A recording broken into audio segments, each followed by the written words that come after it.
श्री गणेशाय नमः. श्री स्वामी समर्थ.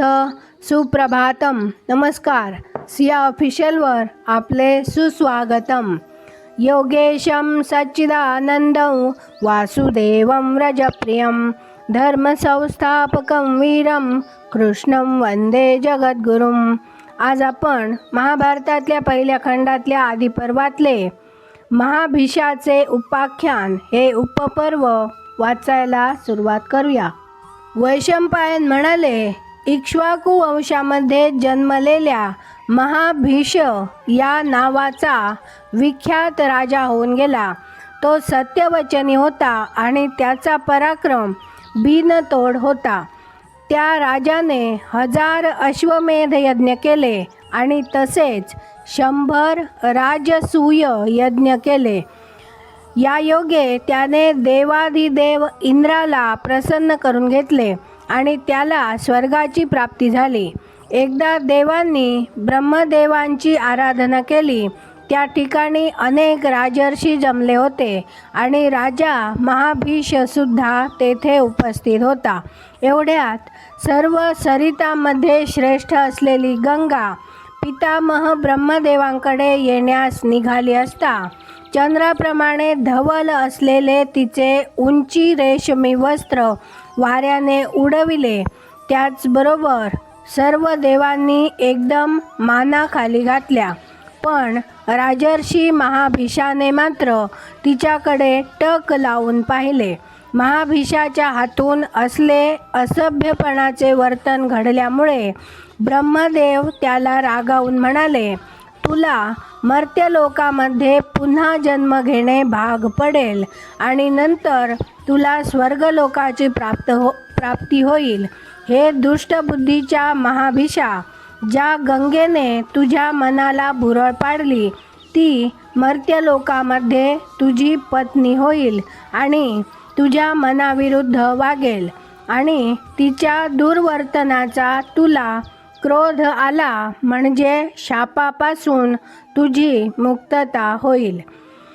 वैशंपायन म्हणाले, त्या महाभीष राजाने इतर राजांच्या आणि तपोधनांच्या प्रतिष्ठेचा आपल्या मनाशी विचार केला आणि महातेजस्वी प्रतीप हाच आपला पिता व्हावा असे त्याला वाटले. ज्याचे धैर्य गळून गेले होते अशा त्या महाभीष राजाकडे पाहिल्याबरोबर ती गंगासुद्धा एकसारखा त्याचाच विचार करू लागली आणि परत निघून गेली. परत निघून जात असता मार्गामध्ये ज्यांची शरीरे अगदीच क्षीण झालेली होती आणि जे कमालीचे उद्विग्न झाले होते असे वसू नामक देवगण तिच्या दृष्टीस पडले. त्यांची तशी दुर्दशा झालेली पाहून सरितामध्ये श्रेष्ठ असलेल्या गंगेने त्यांना विचारले, तुम्ही इतके हीनदीन झाले आहात याचा अर्थ काय बरे होतो? देवांचे कुशल आहे ना? गंगा नदीने असे विचारल्यावर ते वसू नामक देवगण तिला म्हणाले, सुसरिते गंगे, आमच्या हातून अजाणता अगदी लहानसा अपराध घडलेला होता, तरी महात्म्या वसिष्ठ मुनींनी आम्हाला शाप दिला. त्यांचे असे झाले, वसिष्ठ ऋषी एकांतामध्ये गुप्तपणे संध्योपासना करीत बसले असता आम्ही मूर्खपणाने त्यांचा उपमर्द केला. यावर ते फार संतापले आणि मर्त्यलोकामध्ये तुम्हाला जन्म घ्यावा लागेल असा त्यांनी आम्हाला शाप दिला. त्या ब्रह्मवादी मुनींनी जे शब्द उच्चारले ते कधीही अन्यथा होणे शक्य नाही. म्हणून हे गंगे, तू स्त्री रूप धारण कर आणि पृथ्वीवर आम्हा वसूंना तुझ्या उदरी जन्म घेऊ दे.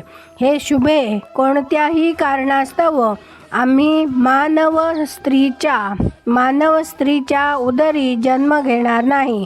अष्टवसू गंगेला असे म्हणाल्यावर तिने त्यांना होकार दिला आणि मर्त्यलोकामध्ये कोणता पुरुष श्रेष्ठ तुमचा पिता होणार आहे असे तिने त्यांना विचारले. वसू म्हणाले, प्रतीपाचा पुत्र मर्त्यलोकात जन्म घेईल आणि राजा शांतनू या नावाने तो विख्यात होईल. हा राजा शांतनूच आमचा पिता होईल. गंगा म्हणाली, देव हो, तुम्ही जे बोललात ते मला पूर्णपणे मान्य आहे.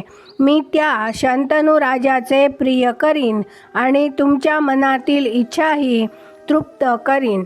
अष्टवसू म्हणाले, हे त्रिलोकगामिनी गंगे, तुझ्या पुत्रांचा जन्म झाल्याबरोबर तू त्यांना पाण्यात टाकून दे, म्हणजे आम्हाला फार काळ प्रायश्चित्त भोगावे लागणार नाही. गंगा म्हणाली, ठीक आहे, तुमच्या इच्छेप्रमाणे करावयास मी तयार आहे. पण शंतनूला एक तरी पुत्र उरला पाहिजे, नाहीतर पुत्रप्राप्तीच्या इच्छेने तो माझ्याशी जो समागम करील तो पूर्णपणे व्यर्थ होईल. अष्टवसू म्हणाले, आमच्यापैकी प्रत्येकजण आपापल्या वीर्याचा 1/8 भाग देण्यास तयार आहे. यायोगे त्याला हवा असलेला पुत्र तुझ्या उदरी जन्म घेईल.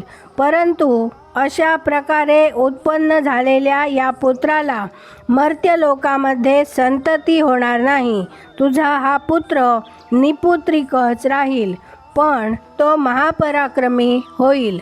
याप्रमाणे अष्टवसूंनी गंगेबरोबर करार केला आणि संतुष्ट चित्ताने आपल्या इच्छेप्रमाणे ते सत्वर निघून गेले.